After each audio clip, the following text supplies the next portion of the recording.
Hello everyone, আজ ছিল শ্রাবণ মাসের প্রথম সোমবার। তাই আমি আর আমার এক বোন মিলে চলে গেলাম যুবটিয়া জপেশ্বর শিব মন্দির। এটি অত্যন্ত প্রসিদ্ধ একটি শিব মন্দির। মহাদেবের দর্শন করে নিলাম।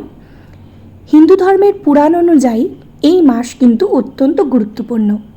মনে করা হয় এই মাসেই মহাদেব সমুদ্র মন্থনে যে বিষ উঠেছিল সেটি এই মাসেই পান করেছিলেন এবং মহাদেব অত্যন্ত কষ্ট অনুভব করছিলেন এবং এই বিষের প্রকোপ থেকে মহাদেবকে অল্পভাবেও স্বস্তি দেওয়ার জন্য দেবতারা কিন্তু মহাদেবের মাথায় অনেক অনেক জল অভিষেক করেছিলেন এবং আমরা সকলেই জানি মহাদেব তার কণ্ঠে সেই বিষ ধারণ করেছিলেন বলে আজ আমাদের কাছে মহাদেব নীলকণ্ঠ নামেও পরিচিত।